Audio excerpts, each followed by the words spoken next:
América Latina. Me gustaría saludar a todos y agradecer en nombre de GI la presencia y participación de ustedes una vez más en una sesión de nuestro webinar en oncología.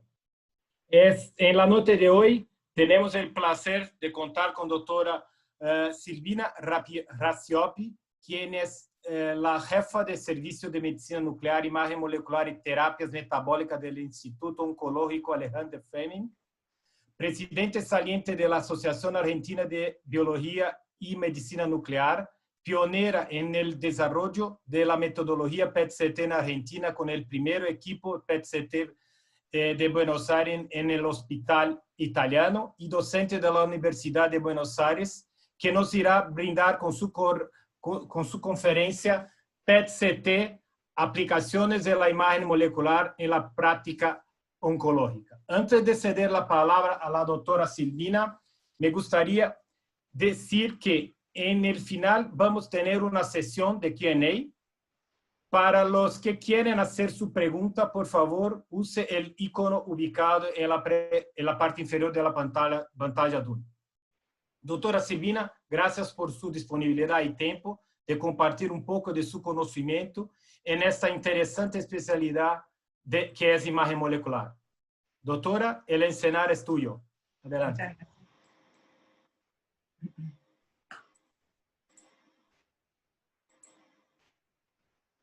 Bueno, muy buenas tardes a todos. Muchas gracias a GI por facilitar este espacio de intercambio, en especial a los organizadores de la región de América Latina. Es un placer estar esta tarde con ustedes. A ver.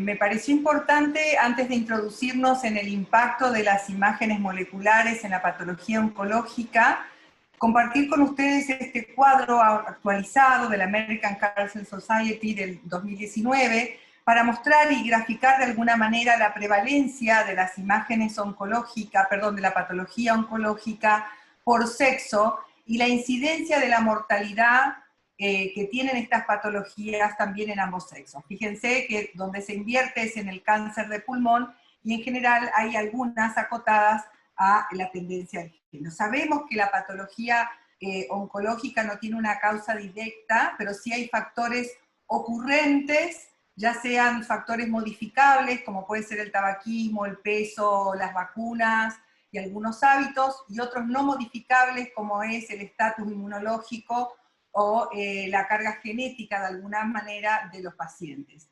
Lo que sí sabemos es que sobre la oncología es que el pico ocurrido en el siglo XX ha disminuido en cifras en cuanto a mortalidad, y eso en parte y en gran parte está afectado por el diagnóstico, por el seguimiento, por las estrategias terapéuticas, y ese pico que se vio en el año 91 ha descendido en casi todas las etiologías, exceptuando el cáncer de páncreas.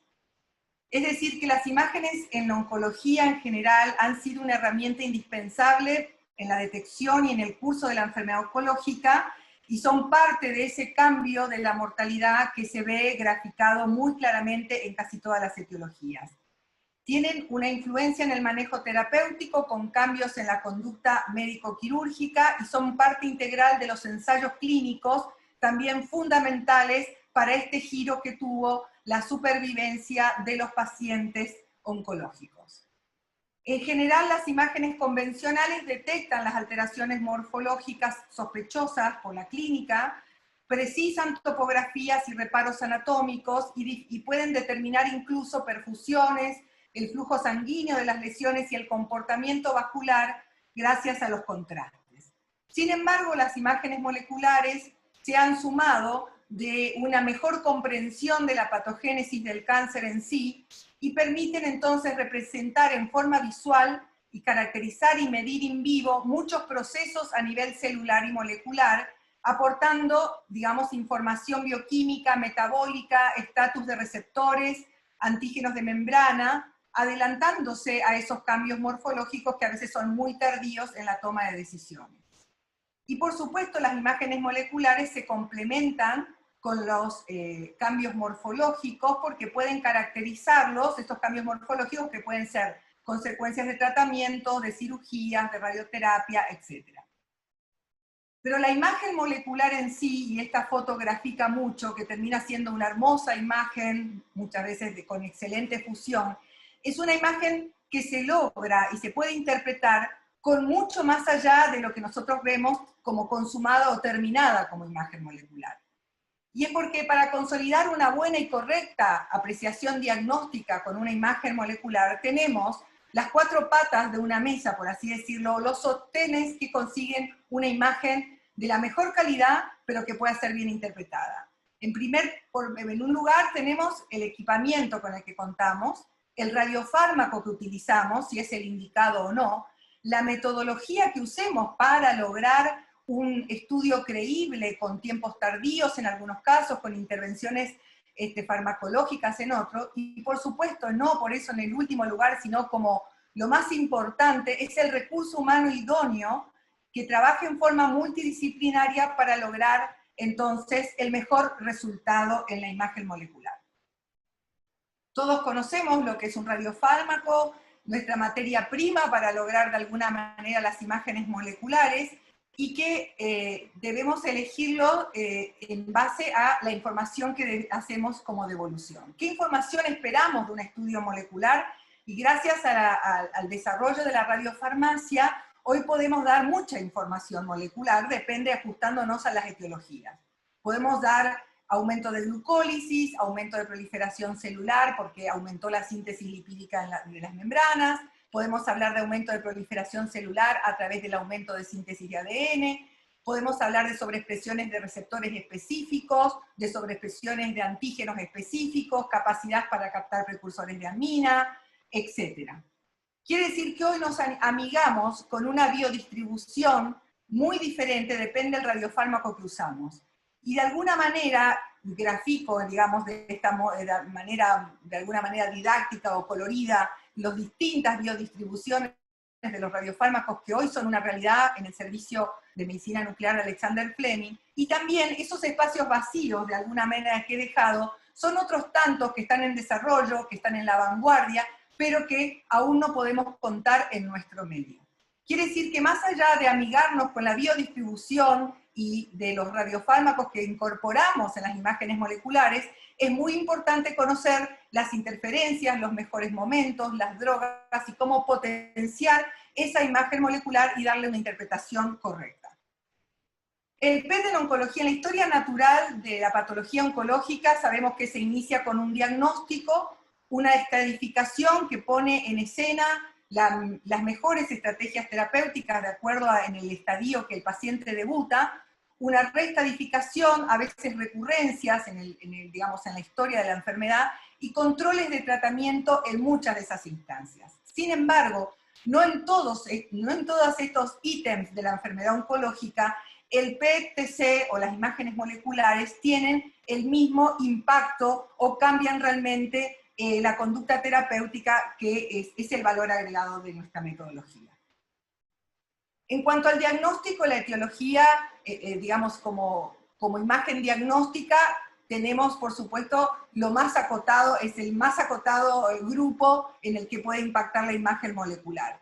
Claramente en el nódulo pulmonar solitario o en el nódulo pulmonar en la pesquisa de un cáncer de pulmón, en el tumor de origen desconocido, y no menos importante, en los incidentalomas que aparecen en la pesquisa o en el control de otra patología. En realidad, en el nódulo pulmonar, digamos, están en las guías actualizadas del 2020 establecido el rol del PET en el screening del nódulo pulmonar. El nódulo pulmonar que apareció en forma esporádica o como consecuencia del screening con una tomografía de baja dosis, ¿sí? En aquellos pacientes, para evitar también la sobreintervención, la mala interpretación, hay determinadas consignas donde la indicación del PET puede ir tomando un rol y determinar entonces la comprobación o inducir la comprobación histológica de ese nódulo, por ejemplo, que viene creciendo. Fijémonos que la indicación del PET en los nódulos sólidos se inicia a partir de los 8 milímetros, ¿sí? Y en los semisólidos a partir de que el componente sólido tenga más de 6 milímetros. Este es un ejemplo de un paciente masculino de 69 años que fue con aumento progresivo de un control por un screening, una tomografía de baja dosis, que como sabemos en realidad ha disminuido hasta más de un 20% la mortalidad de los pacientes con cáncer de pulmón. Y este es un ejemplo de algo muy chiquito, por eso traje como para compartir imágenes como bastante categóricas o bastante, pero no las habituales, por así decirlo. Esto es de un nódulo muy chiquito, sin embargo, en su control venía aumentando de tamaño, y se decidió hacer un PET después de 6 meses de control, y claramente la actividad metabólica era bastante pobre. Sin embargo, sumado al comportamiento morfológico evolutivo que tenía el nódulo pulmonar, se consideró hacer el correlato histopatológico y se confirmó un adenocarcinoma. Así como llegó esta foto a mi WhatsApp, muy agradecido el médico me dice, llegamos temprano, doctora.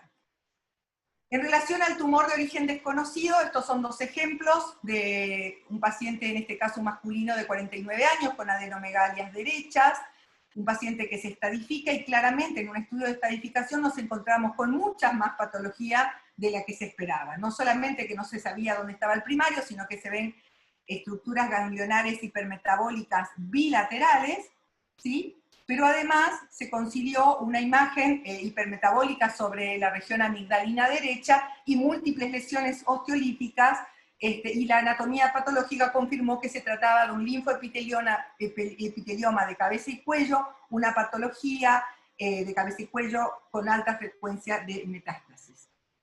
Y este es otro que quizás sea el clásico tumor de origen desconocido de cabeza y cuello, que era un carcinoma escamoso pobremente diferenciado de amígdala, un papilar de amígdala, que tenía resonancias que no eran concluyentes, y el estudio metabólico, fíjense que lo morfológico es muy sutil, sin embargo el estudio metabólico definió que el área de mayor actividad era en la lesión de la amígdala palatina derecha, con discretos cambios morfológicos, y este paciente pasó con esta confirmación diagnóstica a control de tratamiento después de radio y quimioterapia.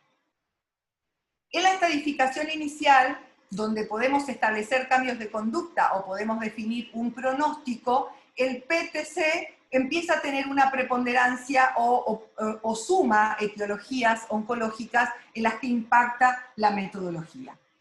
Estas son las más frecuentes y están en un rojo, las que, digamos, son las preponderantes y establecidas en las guías internacionales. Por supuesto, en la estadificación inicial, las estrellas también, por incidencia de prevalencia de patología, hasta el cáncer de pulmón y los linfomas ávidos de FDG, porque en este caso definen el compromiso de médula ósea fundamental en la decisión, sobre todo en los linfomas de Hodgkin y en los difusos de células B.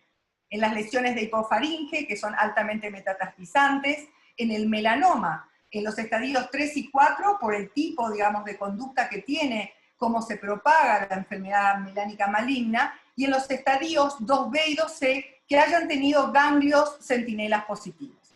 En el cáncer colorectal, en situaciones puntuales, y con trazadores específicos tenemos 2 situaciones específicas. Por un lado, el cáncer de próstata, con este nuevo trazador que es el PSMA, con el que estamos contando de a poco en muchos centros de medicina nuclear, y por supuesto que nos llevan algunos años otros centros en otras partes del mundo. Este trazador ha mostrado una altísima sensibilidad y una especificidad, sobre todo en el compromiso ganglionar pelviano, que sumado a la resonancia magnética está establecido como, en este momento, como una indicación en la estadificación inicial del cáncer de próstata, sobre todo de mediano y alto riesgo. Y en los tumores neuroendocrinos, por la participación especial, digamos, de los grados de diferenciación y la elección terapéutica de acuerdo a eso. Entonces, digamos que en el cáncer de pulmón, la afectación del mediastino es muy importante en relación a la toma de decisiones, y debemos reconocer que el 18 al 36% de los pacientes pueden debutar con metástasis a distancia. Los falsos negativos en el mediastino, por supuesto que los hay, un 16%, y los falsos positivos en relación a los procesos inflamatorios, como son las limitaciones con la fluorodesoxiglucosa.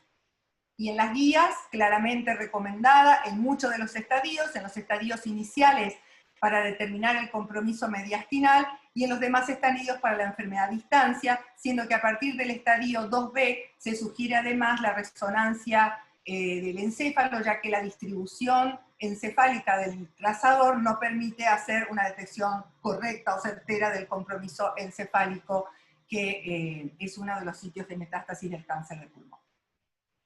Y son dos ejemplos. En este caso, este es un cáncer de pulmón de un paciente de 67 años con un nódulo de bordes epiculados en el segmento posterior y una estadificación inicial que muestra claramente el compromiso mediastinal, que confirma con el estudio de PET un compromiso mediastinal homolateral, ¿sí? Bastante importante y claro, el conglomerado adenomegálico en el ilio, pero no tiene enfermedad ni contralateral ni a distancia. A diferencia de este paciente, que es una masa heterogénea, una masa parailiar del lado derecho, que sí ya en el MIP se reconoce que tiene un compromiso extenso del mediastino, incluso en los espacios laterotraqueales, y además se reconoció, además del compromiso contralateral y en el espacio subcarinal, un compromiso óseo. O sea que serían las dos situaciones, digamos, ejemplificando de alguna manera los extremos en las indicaciones en la estadificación del cáncer de pulmón. ¿Qué podemos decir en la estadificación inicial de los linfomas? Que el pronóstico de los linfomas se debe al subtipo histológico y a la extensión de enfermedad. También sirve el estudio de PET para guiar el sitio de biopsia, sitios accesibles y que es donde se puedan tomar muestras considerables, porque son realmente biopsias escisionales y por lo tanto es muy importante el material. Y por otro lado, en algunas etiologías, digamos, el compromiso de médula ósea puede o no, se inducen de acuerdo a algunas guías, de ser confirmado o no ante la presencia de compromiso a través del PET. Sin embargo, eso también se adapta a distintos centros con los que uno trabaje, porque algunos de todas maneras hacen las funciones de médula ósea, aunque en el linfoma de Hodgkin y en el difuso de células B se puede considerar que la imagen metabólica es altamente confiable. Y si bien esperamos nosotros, por ahí ejemplos, como digo, de enfermedad ganglionar, supra, intradermática de una o más regiones, este es un ejemplo de una estadificación inicial de una mujer de 38 años con múltiples adenopatías supra e infradiafragmáticas y un compromiso múltiple también de lesiones óseas, ¿sí? Son claras las lesiones. Aquí tenemos el compromiso de los huecos supraclaviculares, del espacio retropectoral, del compromiso infradiafragmático y de las lesiones óseas. En el cáncer de colon, por ejemplo, que es una enfermedad bastante frecuente, lo vemos en el listado de las primeras etiologías que les he mostrado, sin embargo, en la estadificación inicial, la imagen molecular solo tiene, digamos, su impacto en situaciones muy particulares. Por ejemplo, en situaciones donde no pueden ser bien identificadas lesiones secundarias y los marcadores tumorales no coinciden con lo que se representa en las imágenes morfológicas. Es decir, no hay un macheo entre el marcador tumoral y la presencia probable de enfermedad secundaria. En aquellos pacientes donde no se pueden hacer contrastes endovenosos, porque la evaluación hepática, que es uno de los lugares más frecuentes de metastasización del cáncer de colon, por lo tanto, en esas dos instancias particulares, entre la sospecha, digamos, de metástasis sincrónicas con el cáncer de colon, podría intervenir el PET como un estudio de estadificación inicial. Y bueno, este es un caso florido, también una paciente de 65 años, que claramente en el BIP vemos que tiene bastante más que el engrosamiento en el colon sigmoides, ¿sí? Tenía sospecha de compromiso hepático, piden un PET de estadificación inicial, y además de verse la atenuación de los planos grasos y de verse las pequeñas estructuras ganglionares regionales, que a veces es muy difícil de identificar cuando tenemos la intensidad de actividad metabólica sobre esta lesión primaria, vemos que además del compromiso hepático sospechado, la paciente tiene nódulos bilaterales pulmonares y también una lesión osteoblástica en el esqueleto. ¿Qué pasa en la estadificación de los tumores neuroendocrinos? En la estadificación inicial de los tumores neuroendocrinos, en general los tumores neuroendocrinos, que la mayoría de los casos suelen ser no funcionantes, suelen debutar con múltiples lesiones secundarias, por ejemplo, en el parénquima hepático. Se confirma la histología de un tumor neuroendocrino y de acuerdo al índice de proliferación puede ser una de las variables que uno podría tomar determinación en con qué trazadores empezamos para estadificar a este paciente. Quiere decir que si estamos ante tumores neuroendocrinos diferenciados, uno se inclinaría a elegir sobre todo análogos de somatostatina, y si tenemos un Ki sumamente alto, por encima de 20, por ejemplo, uno tendería a elegir un trazador más inespecífico de mayor agresión, como puede ser la FDG. En este caso, muchas veces, además de ser un estadificador, pone en claro sobre la mesa la sobreexpresión de receptores que permiten saber que van a contar con esa herramienta terapéutica, ya sea con análogos de somatostatina frío o en el futuro o en la evolución natural de la enfermedad neuroendocrina, el lutecio como una práctica terapéutica. Quiere decir que para elegir el trazador ideal tenemos que contar con bastantes datos de la anatomía patológica y qué definición se va a tener para poder elegir el trazador ideal.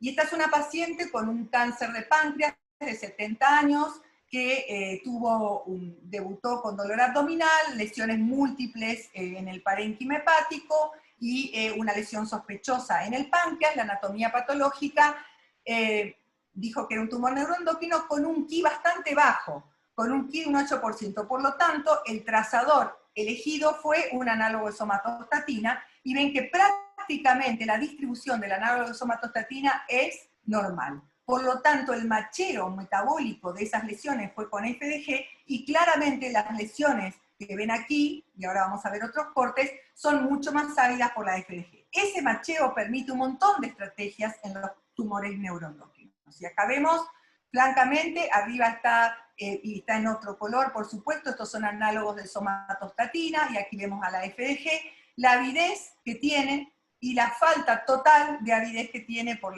los análogos de somatostatina las lesiones hepáticas. Sin embargo, la lesión que es responsable de toda, digamos, esta distribución, que es la lesión pancreática, sí tiene de alguna manera algo de expresión de receptores y mucho más captación de la FDG.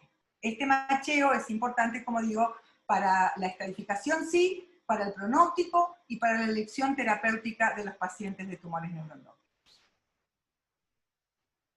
Y bueno, como les adelanté, cuando hablábamos del listado donde se ve impactada la imagen molecular en la estadificación, esta es una nueva indicación que ingresa en este estadio de estadificación, que es el cáncer de próstata con galio PSMA. Este es un paciente de 53 años con una resonancia magnética sin compromiso ganglionar, de riesgo intermedio, y fíjense la captación que tiene en el lecho prostático, en el corte coronal, en el corte sagital, y el compromiso ganglionar regional un poco más claro en estos cortes de acá. Eran 2 adenopatías que fueron confirmadas porque se consensuó, digamos en este estadio, uno puede elegir varias opciones terapéuticas, la cirugía, y fueron confirmados como ganglios metastásicos. Miren qué poquito, y sin embargo, bueno, por supuesto, en ambas ilíacas externas, el SV fue de 9 para el lado derecho y de 2,7 la del lado izquierdo. Esto en realidad es para compartir. Este es un trabajo donde se comparó todos los trazadores específicos o inespecíficos que trabajaron en relación al cáncer de próstata, a los niveles de PSA, donde en realidad posiciona al PSA en un lugar, al PSMA en un lugar sumamente estratégico en el cáncer de próstata en relación a los demás trazadores hasta el momento. Quizás por la cantidad de etiologías oncológicas que se ven beneficiadas las imágenes moleculares, no por eso digo que sea la indicación más importante, pero sí englobamos mucho más cambios de conducta terapéutica en la identificación de recurrencia y en la reestadificación de la patología oncológica. En estos sistemas, fundamentalmente, cuando hay aumento de marcadores tumorales con imágenes convencionales negativas o no concluyentes, cuando hay sospecha clínica o por imágenes de probable recurrencia, y cuando se reestadifica ante una recurrencia conocida, pero que necesitamos tomar una conducta terapéutica, en la mayoría de los casos quirúrgica, en relación para valorar la sobrevida libre de este paciente.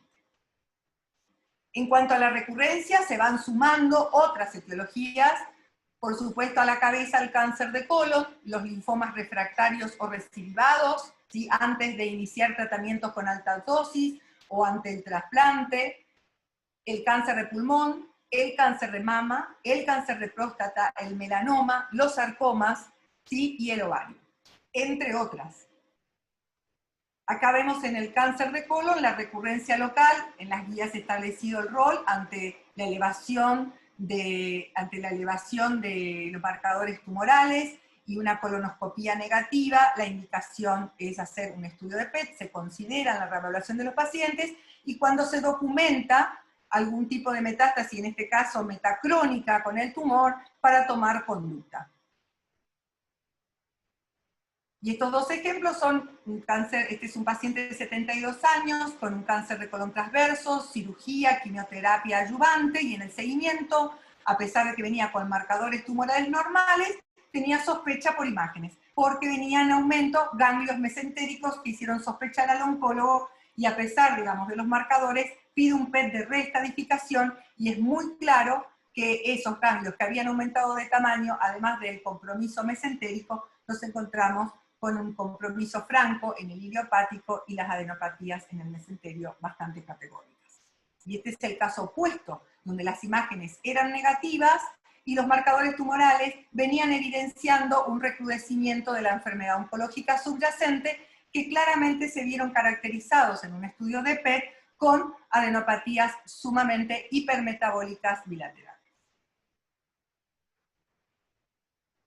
En el cáncer de ovario, la reestadificación y la recurrencia es muy importante. El cáncer de ovario en el 70% debuta con enfermedad metastásica. La carga tumoral en el peritoneo determina el pronóstico, determina la posibilidad de una buena resección, digamos, quirúrgica, la citorreducción, que así se llama, de la patología, y por lo tanto se trata, digamos, de dejar la mínima enfermedad posible peritoneal, menos de 1 centímetro es lo que es el proyecto de alguna manera de control de enfermedad. Sin embargo, digamos, la zona abdominal y el peritoneo son bastante difíciles de acompañar con los marcadores tumorales y con las imágenes.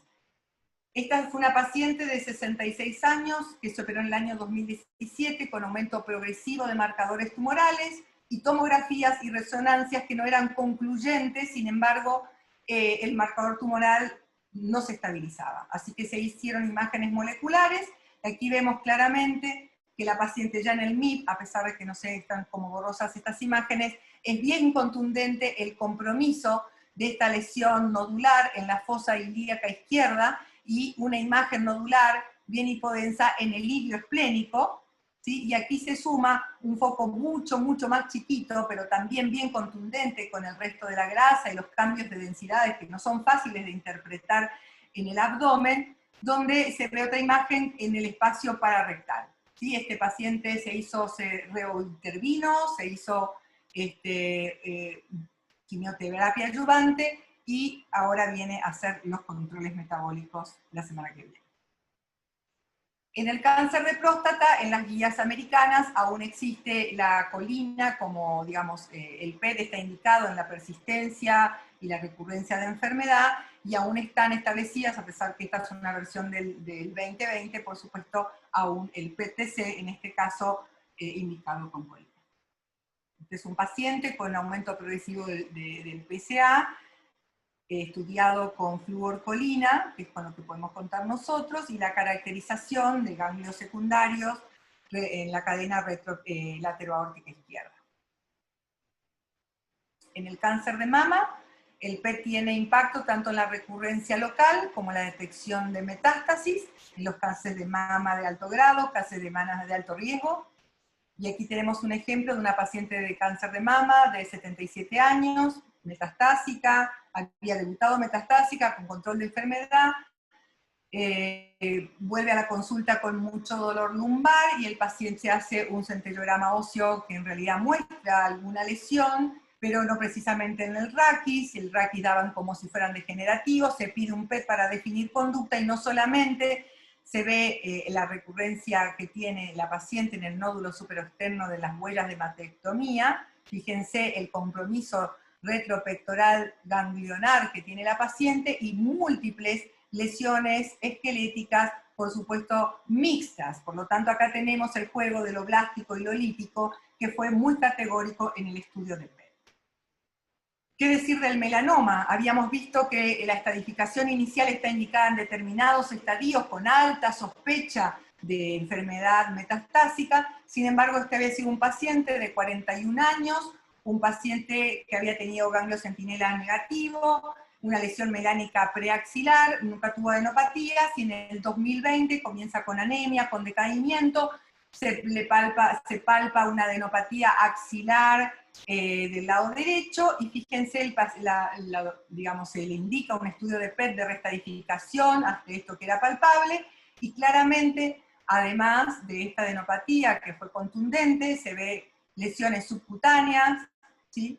Una lesión aquí en la celda renal, en íntimo contacto con el psoas, pero fíjense la lesión que encontró el PET, que fue este engrosamiento parietal en el yeyuno, que era probablemente la causa de su anemia, que no tenía justificación. Así que el paciente fue operado y esta lesión se confirmó como una lesión secundaria por melanoma. Es decir, que en este caso, con la indicación de esa adenopatía axilar y nada más que el antecedente de melanoma, el PET además puso, digamos, sobre la mesa una estadificación y una justificación a la anemia que el paciente tenía hace más de un año.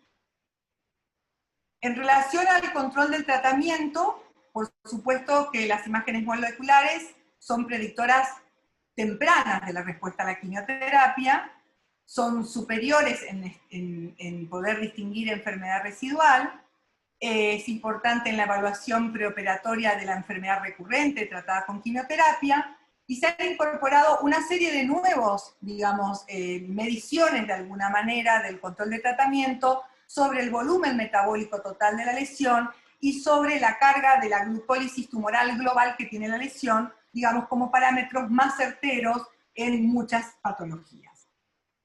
Sin embargo, en el control de tratamiento, los linfomas son los que llevan la mayor cantidad de las indicaciones en nuestro servicio, después le sigue el pulmón, el cáncer de colorecto, el cáncer de cabeza y cuello, que en realidad de alguna manera casi que lo dije al inicio, porque muchas veces con el PET negativo se terminan, digamos, los controles por PET, el paciente que hace radioquimioterapia con cáncer de cabeza y cuello, después se hacen en los de buen pronóstico, nada más que se hacen controles posteriores y no merecen ninguna otra intervención.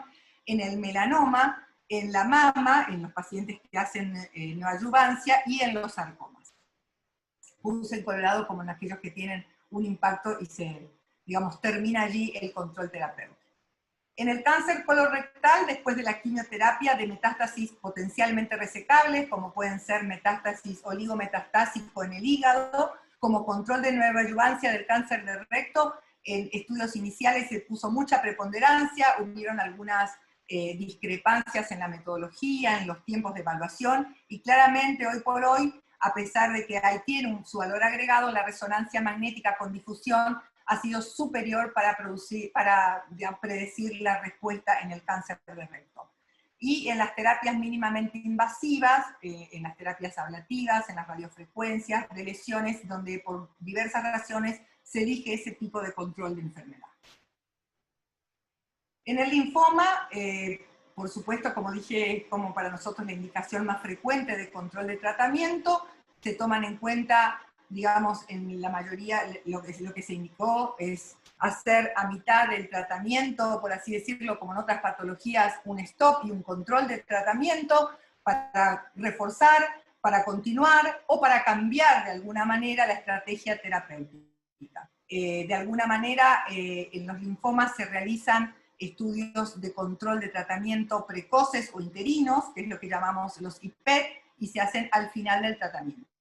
Y uno de los scores que se han desarrollado como para tener un lenguaje único de alguna manera y para manejarse con guías en relación al tratamiento es el score de Deauville, donde se consideran las captaciones teniendo en cuenta la captación del pool mediastinal, la captación hepática, entre otras. Y de alguna manera se van pidiendo y viendo estrategias terapéuticas en relación a dónde van posicionados digamos, el score de Deauville de los pacientes.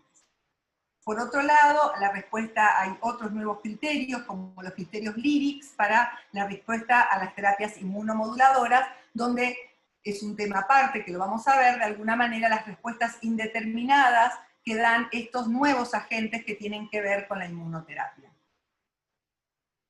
Si bien, por supuesto, en el score de Deauville nosotros vemos a lo mejor estadificación inicial, después que quedan con una captación residual, generalmente entre el hígado y el mediastino, que es exitosa pero que después se consolida.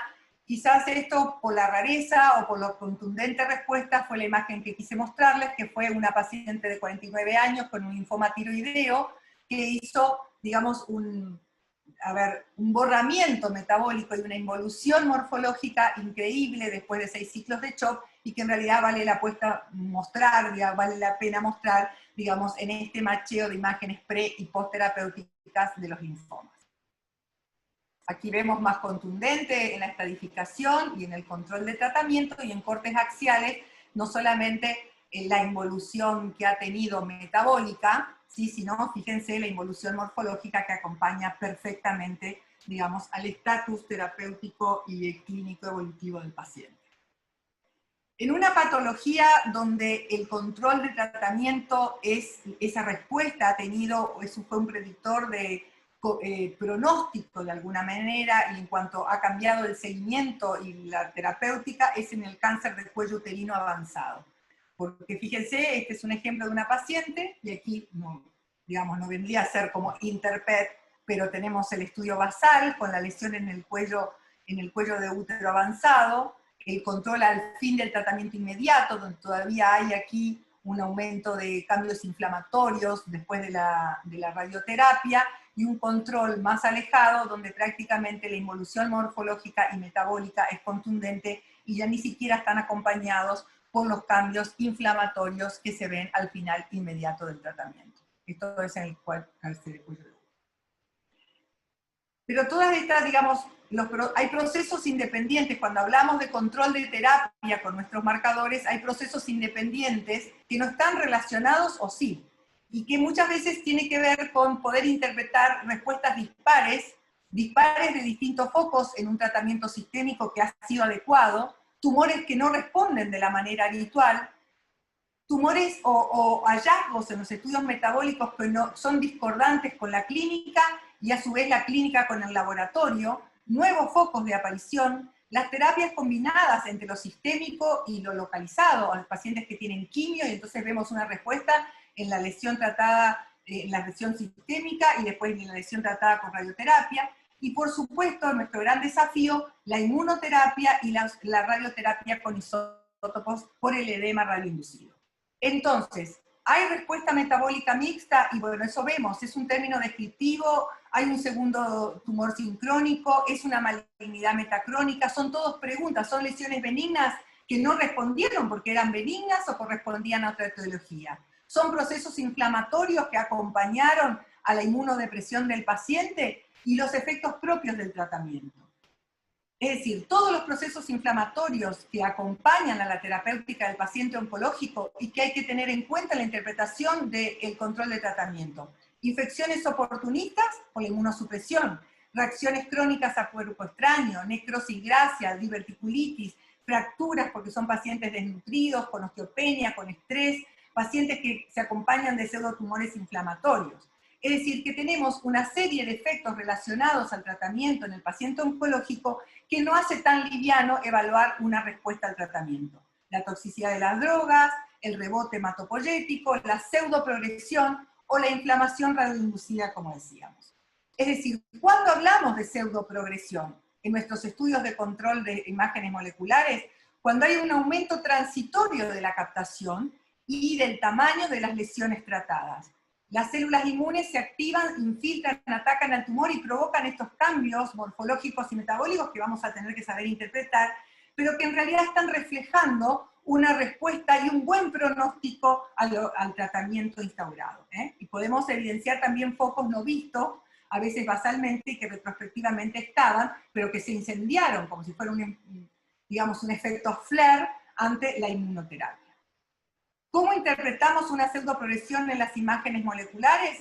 Viendo el tiempo, vinculando a la rapidez de las manifestaciones de los hallazgos en relación a ese crecimiento esperado, un aumento de captación en el vaso, la médula ósea, que habla más de reactividad inmunológica, y del comportamiento evolutivo que tenga a través del tiempo.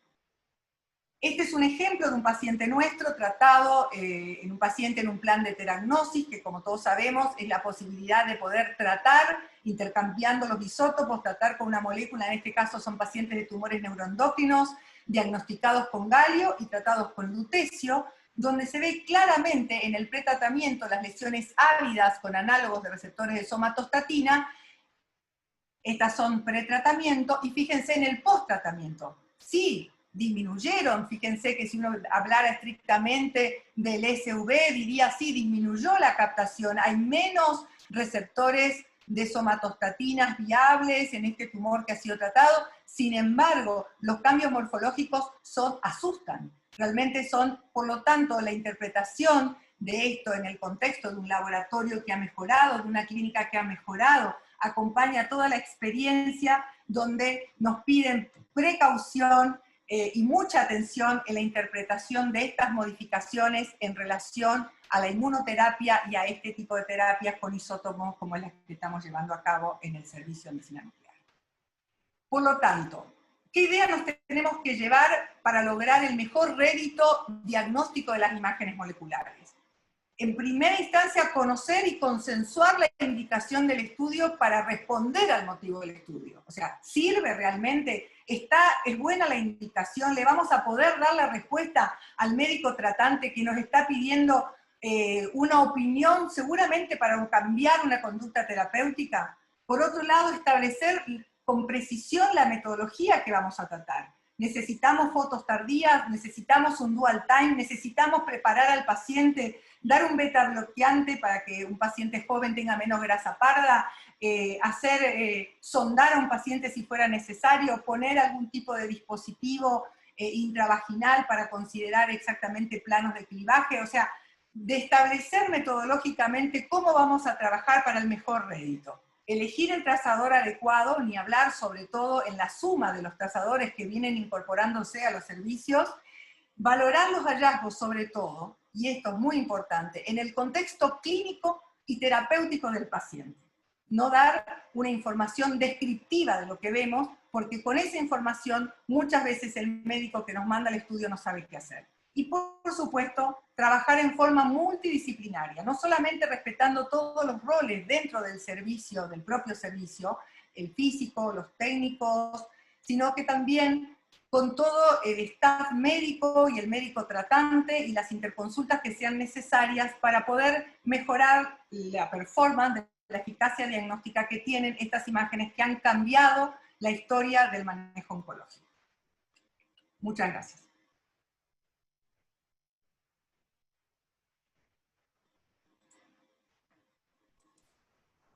Doctora, muchas gracias por la charla espectacular, muchas gracias por todo el compartir el conocimiento. Yo creo que ahora hay algunas preguntas que podemos tratarlas, ¿no? Déjame ver.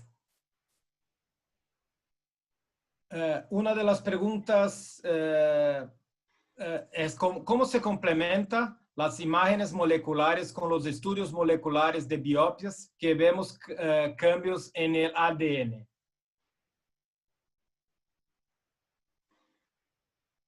O sea, ¿cómo se complementan? ¿Cómo se complementa las imágenes moleculares con los estudios moleculares de biopsia que vemos cambios en el ADN? En realidad, tanto las biopsias líquidas como las biopsias que, digamos, estudian el comportamiento, nosotros no tenemos tanto, digamos, no contamos con tantos trazadores, simplemente que cuando se hace un estudio genético o un estudio de proliferación diferente, o el comportamiento es dispar entre lo que el médico... Muchas veces lo que pasa es que El médico toma una conducta terapéutica, hace la evaluación con el trazador o con el PET, por ejemplo, y se da cuenta de que el resultado no es el esperado, que la evolución no es la indicada, entonces revisan los tacos de biopsia y se revisa la proliferación, se revisan, digamos, los sesgos y las marcaciones que tengan, digamos, marcaciones moleculares del tumor para poder entender mejor digamos, digamos, el comportamiento de la lesión tumoral, y en general, de acuerdo a eso, nosotros lo único que trabajamos como el mayor exponente de proliferación o de agresividad es la FDG, digamos. Y se condice en la respuesta terapéutica con el comportamiento clínico, pero generalmente al que le hace ruido, digamos, el dispar del comportamiento con la clínica es al oncólogo, que muchas veces revisa el taco de biopsia. Ok, muy bueno. Y otra pregunta, PET-CT con FDG en el feocromocitoma, ¿cuál es su experiencia? ¿Tiene experiencia con esto? Bueno, con el feocromocitoma, digamos, es un ítem bastante particular, digamos, uno quisiera un trazador muy específico, y acá también tiene que ver la diferenciación y la desdiferenciación. Uno podría decir que el feocromocitoma, todos los feocromocitomas captan MBG, y no es así. Hoy se sabe que los feocromocitomas tienen, digamos, receptores para análogo de somatostatina, y entonces si tiene receptores para análogo de somatostatina, por ejemplo, en el feocromocitoma maligno, metastásico, tenés la opción terapéutica de hacer lutecio. Es decir, esos feocromocitomas malignos metastásicos que antes, digamos, se evaluaba por ahí con FDG, quedaba con el sesgo de que está más agresivo, metastásico, progresado, y hoy, digamos, se lo puede caracterizar además con un análogo de somatostatina y darle la opción, de alguna manera, de hacer un tratamiento con lutecio, por ejemplo. O sea que si bien en las guías el feocromocitoma uno lo tiene establecido en el estudio del diferenciado con DOPA o antes con el MIBG, de alguna manera, hoy en realidad en la práctica, sobre todo, muchos dicen que uno en la imagen, aunque sea, digamos, desdiferenciado, debería corroborar que tenga receptores para somatostatina. Ok. Y una otra pregunta, ¿cómo ves el papel del PET-CT en la parte, el planeamiento de radioterapia?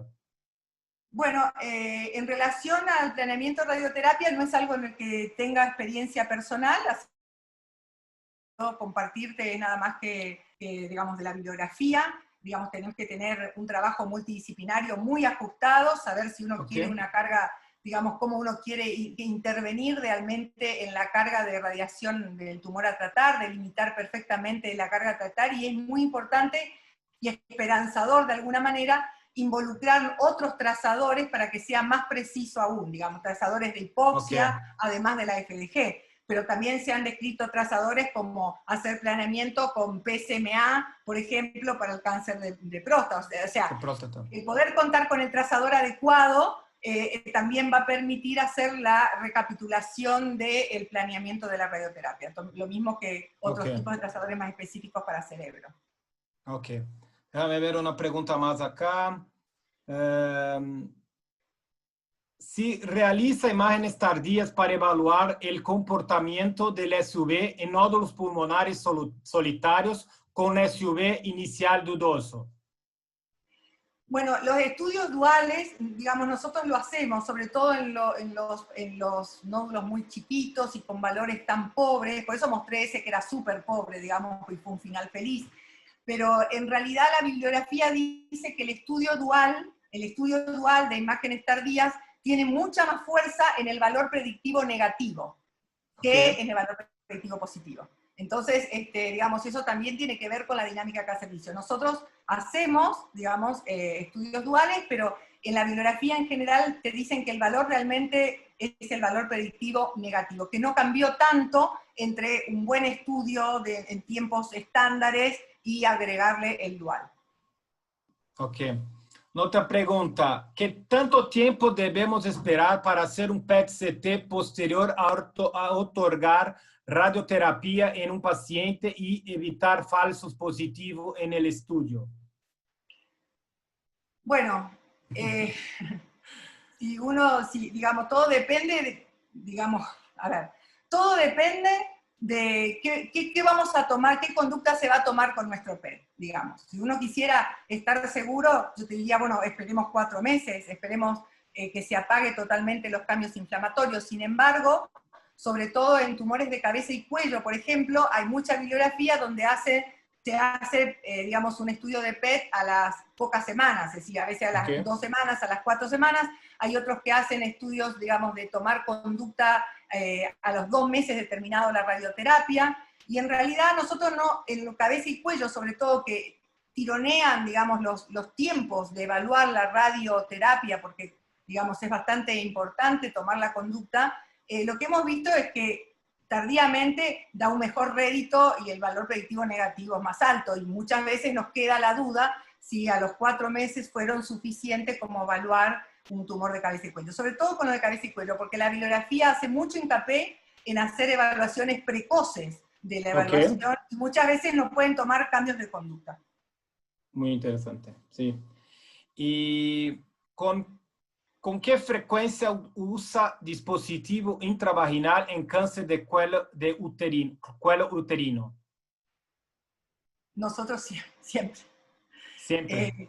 Sí, la verdad es que en la práctica ponemos tampones a las pacientes porque muchas veces no conocemos, sobre todo las pacientes que vienen de primera vez, no conocemos, y digamos pacientes que han sido tratadas, pacientes que suelen tener fístulas y que a veces se complejiza, por más que se haga un muy buen estudio tomográfico, que se haga con contraste, digamos, vimos que si, a no ser que la paciente no quiera o que sea dificultoso, solicitamos que nos acompañe en poner un tapón a los pacientes con patología ginecológica.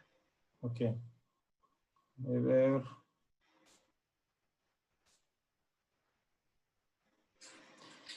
Doctora, ¿usted recomienda la biopsia antes o después del PET-CT? No, la verdad es que generalmente la gente que pide un PET-CT no pide para evaluar la lesión biopsiada, digamos, en general.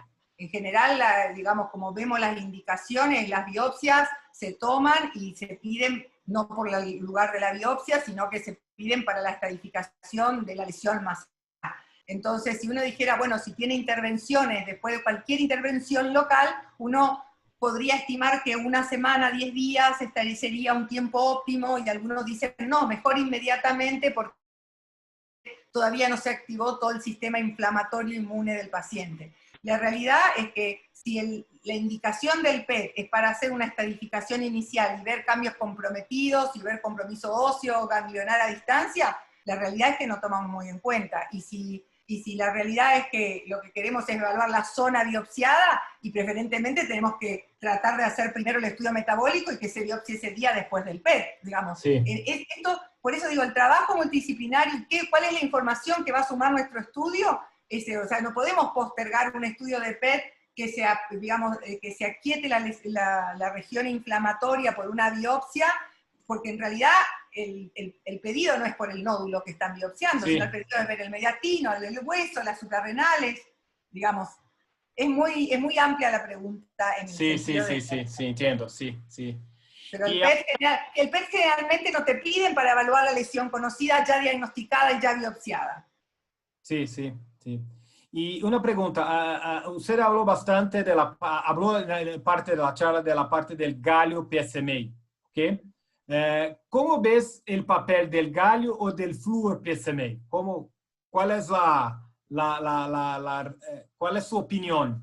Si hay alguna, yo sé que todavía no está una claro, decisión final, vamos a decir así, pero la verdad es que sería, digamos, lo que te puedo decir es medio de la bibliografía, porque sería un poco irresponsable. Yo no comparo los dos trazadores. En nuestro servicio han sido muy satisfactorios los estudios de PSMA, porque en realidad son pacientes que estaban trabados, pacientes con, digamos, a ciegas, con un marcador tumoral, con el PSA elevándose, o sea, y la realidad es que yo utilizo galio PSMA, entonces te puedo decirlo. En realidad lo que dicen algunos es que el flúor PSMA tiene más falsos positivos en cuanto a hueso, y bueno, hueso es uno de los lugares que metastatiza el cáncer de próstata, entonces Pero bueno, es una apreciación, lo que puedo decirte es algo de la bibliografía, pero sería incorrecto dar una apreciación de la experiencia personal porque en nuestro servicio solo usamos galio PCMA. Sí, sí, sí. Sí, el flujo PCMA no son todos los servicios que están trabajando, hay mucho más galio, por lo menos por lo conocimiento que yo tengo, do que con flúor.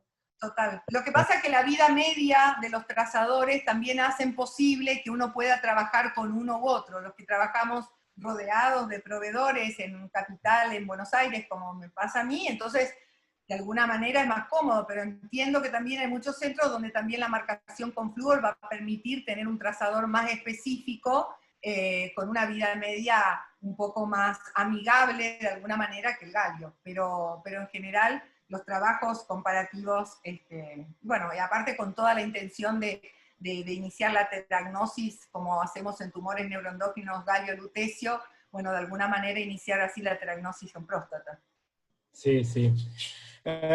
Estamos casi en el final, pero creo que tenemos espacio para más una pregunta. Déjame ver acá.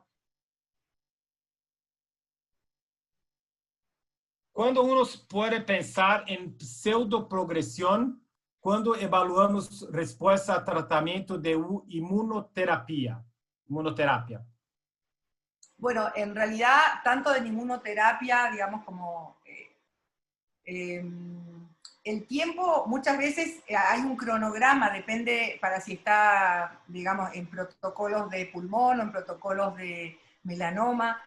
La evaluación, a veces inicial o a mitad del tratamiento o intratratamiento, puede dar, como digo, estos fenómenos de llamarada o de incendio de alguna manera de la inmunoterapia, pero lo importante es ver la cronología de estas lesiones, ¿no? La cronología y la aparición o no de nuevas lesiones, porque la progresión también, una cosa es interpretar lesiones conocidas que se van deformando, que se van comportando distinto por la influencia de la terapia, y otra cosa es que además de eso empiecen a aparecer focos nuevos. Entonces, la definición de progresión real a veces está sostenida de alguna manera por la presencia de nuevas lesiones no vistas en el estudio basal, a pesar de que hay un cierto porcentaje, puede ser que estaban camufladas, pero no 2 o 3 lesiones contundentes. Entonces, generalmente al finalizar las terapias, dentro de los 4 a 6 meses, uno podría hacer una evaluación metabólica y morfológica, cauta, y después de 6 meses recién dar una apreciación de valor más acertada en relación a la respuesta. Okay. Hay muchos de los tumores donde en los primeros controles, cuando se ve demasiado encendidos y acompañados además, se acompañan de prostatitis, de tiroiditis, de pancreatitis, de un montón de otras interpretaciones de algo que hay que saber interpretar y que por supuesto de la mano del médico tratante es mucho más fácil. Entendí. Gracias, doctora. Yo creo que con esta última pregunta finalizamos el webinar. Muchas gracias por su tiempo, por su charla muy aclaradora y por todo el tiempo que nos regalaste. ¿Okay? No, gracias. por favor, muchas gracias. Y la verdad que es bueno compartir, digamos, nuestra práctica de todos los días, y si fue útil, bueno, eso es lo más importante, y por supuesto estoy a disposición para cualquier consulta o cualquier pregunta, lo que necesiten en relación digamos, a la experiencia que tenemos en Fleming, que es un instituto monovalente dedicado exclusivamente a la oncología. Sí, sí. Gracias, doctora. Una vez más, gustaría de agradecer a todos por la presencia, por el tiempo, y en especial a la doctora Silvina por preparar su presentación, y esperamos a todos en las próximas sesiones. Una buena noche a todos y se queden bien y seguros. Gracias. Gracias. Chao.